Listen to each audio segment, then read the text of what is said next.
What do these three people have in common? They all think it's a good idea to represent themselves in court. Let's talk about some trial updates. Starting with Darrell Brooks, of course. Who else? What a wonderful day! There's just something about Brooks. There's just something about Brooks that keeps people coming back time and time again. You need only look at Netflix to know that crime stories they're things people want to watch. People find them interesting. For this section, we're going to be looking at Darrell Brooks in court for DV against his ex, Erica Patterson. The man convicted of killing 6 people and injuring dozens more in the Waukesha Christmas parade attack is headed back to trial. Darrell Brooks is accused of running over the mother of his children just weeks before the parade attack in November of 2021. And last year in Milwaukee County Court, a judge sentenced him to another 2 years behind bars when prosecutors charged him with shooting at his own nephew. What is this? Why does he look like that? Why can't this boy ever find clothes that fit him? They roll him in again. That's good. I'm glad to see he's still in that wheelchair. He's being a good boy though, so they don't need to push him this time. Wait a minute. Isn't it Brooks on the wrong side? Oh, those are his lawyers? Why? He did such a good job last time. Sure, he didn't manage to get a single second off his sentence, but, you know, the real fight is in the appeal. Everybody knows that. I'm gonna have to cover that, aren't I?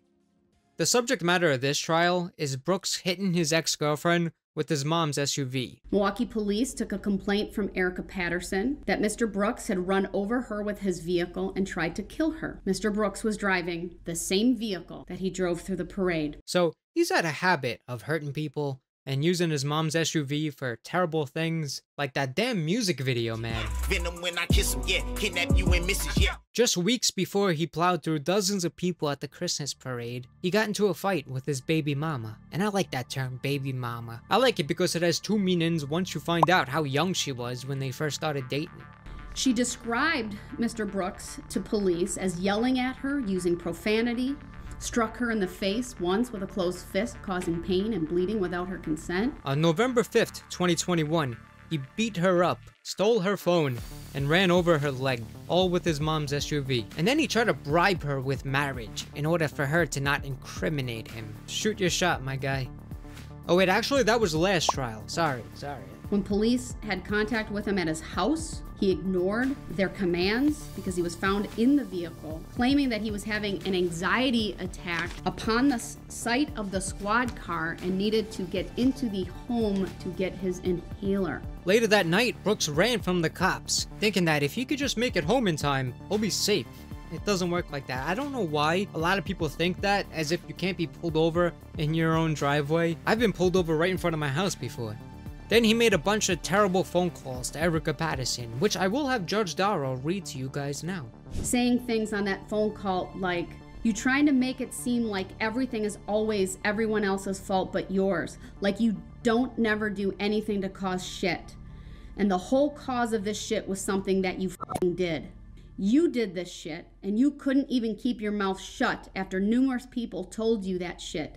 And I'm the one sitting in here facing all this time. Why in the hell would I just try to mow her down knowing I could kill her like that? Like, okay, I probably got a few screws loose, but I ain't hardly no goddamn fool. Why should someone else have to pay for some shit you caused?" And somehow, after all of this, they let Brooks out on bail. He already had warrants. He was already out on bail and just committed aggravated assault, but they let him out on a $1,000 bond. I'll never understand that. I'll never understand why, but I'm glad that one of the victims did call this out at the end of the trial. You did this simply because you were not in a cage. That is what I find mind-boggling. And how dare anyone say the system failed him? The system failed every one of us whose only mistake was to bring their families in the vicinity of Mr. Brooks. That poor excuse for a man should not have been on the streets. That is the failure, period. I'll never understand how they could do that. They said it was a mistake, but I don't know how you look down at aggravated assault and DV and give $1,000 bail. You know, maybe you didn't see the warrants. Maybe you didn't realize he was already out on bail. You had to see something, so I just don't buy it. Plus, it's not exactly an isolated incident. Just a quick advice, if you're a victim of a crime, if you're affected, even if you're related to somebody that's a victim, write the judge or write the DA a letter. Ask them to prosecute. Ask them not to go lenient on the defendant. You could pretty much guarantee that the judge is going to receive letters in favor for the defense. So I recommend you write them a letter, telling them how you feel, how you're affected, and what they should do. I'm sure the people in Wisconsin would have wrote the judge a few letters if they knew what the trial was going to be like, especially with him representing himself. Yeah, but luckily he's not doing that anymore. He hung up his hat and said, hey, lawyering just ain't for me anymore. And so he hired his own attorney and he pleaded guilty. Mr. Brooks, it is my understanding that you are planning to enter a guilty plea today to no contest. See, I told you I would do it. I know you did. It is habit. I apologize. He doesn't even challenge subject matter jurisdiction. The heck?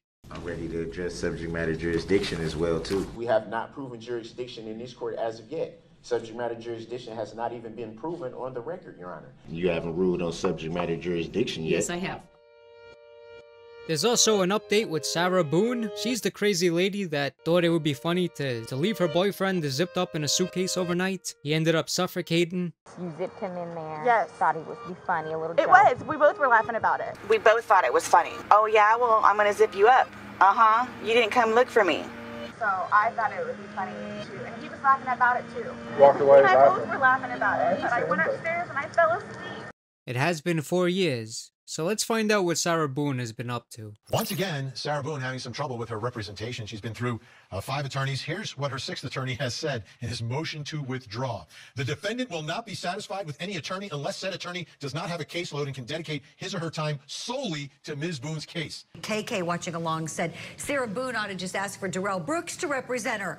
Sarah Boone's trial has been delayed several times, mainly because she's been through 7 lawyers. Accused killer Sarah Boone is fed up with her lawyer again. I have told her from day one that her snotty attitude was inappropriate, and I try very hard to bear with her and her attitude. Looks like the woman who's accused in the suitcase murder trial needs another attorney. But this time, apparently, Sarah Boone didn't ask for her lawyer to be removed, but her attorney, Patricia Cashman, made the request herself after a hearing last week that we brought you live, where Boone asked the court to have the attorney be nice to her. She went through 8 lawyers, and finally, she's gonna represent herself. So that's the big news. Sarah Boone will be tipping the scales of justice in the suitcase murder trial when she represents herself.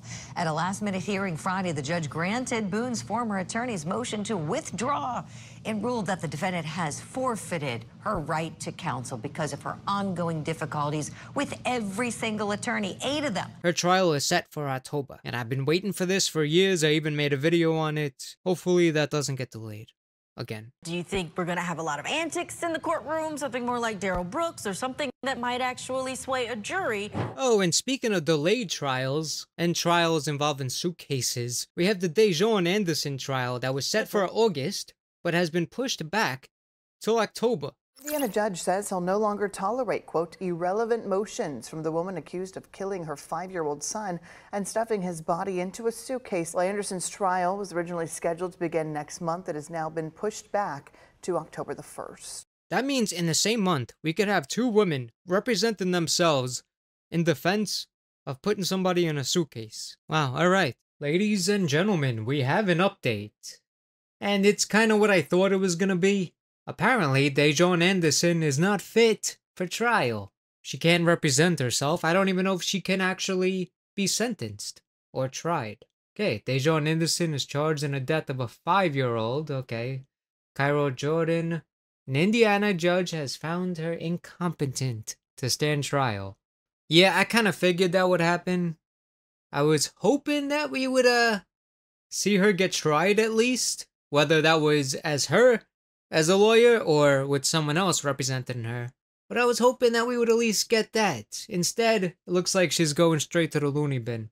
Insisted on representing herself. Doctors ultimately determined Anderson is not competent or can assist in her defense. She's not expected back in court until she's gone through mental health treatment at a state hospital facility. Her trial was originally scheduled for this October. What a shame. So we'll see what happens with that. I'll keep you guys updated. For now, we still have Sarah Boone to look forward to. There will be an update coming maybe tomorrow. Until then, I'm Lord AC. Thank you guys for watching. Don't forget to hit that like button and subscribe. Peace.